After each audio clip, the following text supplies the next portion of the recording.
tombona ho aminareo mandrakariva ny riavana ny fahasoavana sy ny fiadanana avy amin'ilay Andriamanitra ray sy Jesoa Kristy tompontsika. Amen. Fanahy masina mamelona fanantenana. Fanahy masina mamelona fanantenana. Zany no azo amtinana ity nofinainantsika anio ity, arak'izay hita atao amin'ny filazantsara araka ny Luka 2:2-20 hatramin'ny 2:30 zany.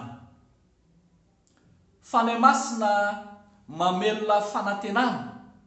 Fa 500 taona teo eo talohan'i Jesosy Kristy tokoa mantsy dia tafiditra tao anatin'ny fahadisom-panantenana lalina ireto vahoaka jiosy raha nozanahan'ireo firenena manodidina izy, indrindra tonga zanatany Romanina ka tonga very fanantenana. Tamin'ireto vahoaka jiosy dia nieritreritra izy ireo fa ny fanarahana atsakany sy andavany ny lalàna sy ireo fomba mpivavahana samihafa, ireo fomba ara-liturjian'ny fivavahana jiosy no hamerenan'Andriamanitra izany fanafahana ho azy ireo izany. Dia hitantsika eto amin'ity nofinaina ity fa nampiarina tamin'i Jesosy Kristy izany amin'ny mahazanaka jiosy, amin'ny mahataranaka jiosy azy, dia indro fanarahan'ireo ray aman-dreniny atsakany sy andavana ny voambaran'ny lalàna sy ny fomba mpivavahana rehetra.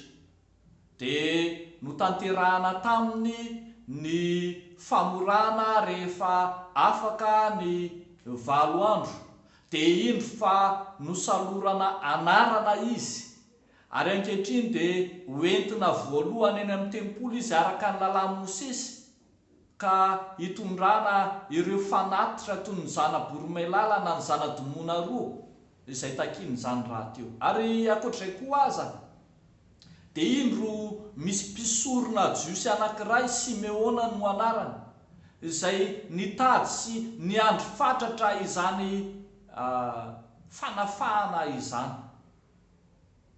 Fa nampion'Andriamanitra ilay mpisorona jiosy sy ilay zazakely jiosy dia Jesosy Kristy nifanena tamin'ny Simeona teo ambany fitarihan'ny fanahy masina, namelona fanantenana ho an'ny Simeona.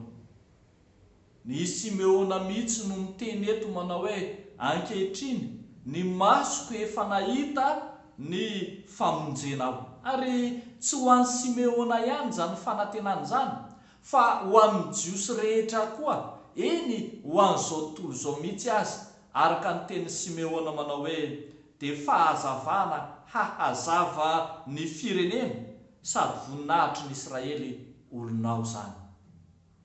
Ravoko malala ao amin'ny tompo, ilay fanantenana izay nisokatra ho an'ny Simeona eto dia ilay fanantenana hita maso, ilay fanantenana azo tsapain-tanana, ilay fanantenana efa iainana sahady sy efa tonga eo am-pelantanany mihitsy.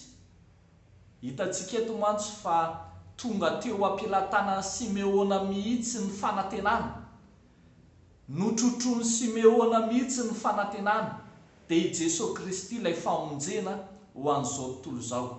Ny trotro fanantenana dikan'ilay hoe ny trotro an'i Jesoa i Simeona. Hitantsika arak'izany fa efa tafiditra tao anatin'ny planin'Andriamanitra mihitsy ny fanantenana ho an'ny jiosy sy ho an'izao tontolo izao, ho an'izay mino sy ny fiangonana ary ny fiarahamonina no iasan'ny fanahy masina. Fa izay hitantsika eto dia hoe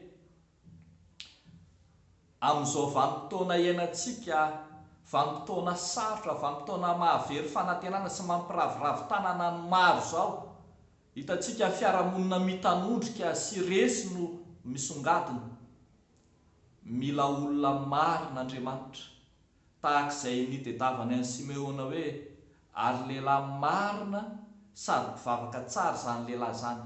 Mila olona marina Andriamanitra hiasan'ny fanahy masina hitondra fanantenana ho an'ny mino, ho an'ny fiangonana, ho an'ny izao tontolo izao, ho an'ny fiarahamonina misy azy.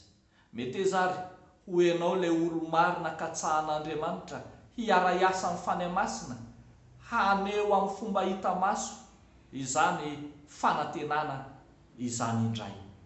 Meteza ho fitaovana azon'ny fanahy masina hiasana, aneo amin'ny fomba hita maso ka ahafahan'ny fiarahamonina manodidina anao mitrotro ny fanantenana amin'ny alalanao izay marina sy mahitsy eo anatrehan'Andriamanitra.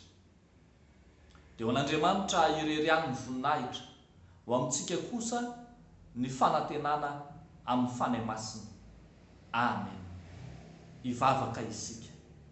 Raha eo misaotra anao zahay noho ny amin'i Jesosy Kristy, ilay tonga tetỳ amin'izao tontolo izao, mpamono izao tontolo izao, manafaka indray ny fangejana sy ny fahadisom-panantenana izay vesaran'ny fahotana sy ny vesatry ny faharatsian'izao tontolo izao. Amin'ny teny ity dia miangavy anao izay Tompo hiantsehatra, hamangina isan-tokantrano, isam-batan'olona, handray anjara amin'ny fanafahana azy ireny ianao. Dia vangio manokana Tompo ireo izay azo pahoriana sy mitolefika ao anatin'ny aretina miady amin'ny fahafatesana. Vangio manokana Tompo ireo izay vesaran'ny fahampitrahana lalina sy ny tsy fahitana ny hanikoanina. Vangio manokana Tompo ireo izay manana olana amin'ity andro anio ity. Amin'ny anaran'i Jesosy Kristy Tomponay, nanaovanay sy angatahanay izany vavaka izany. Amen.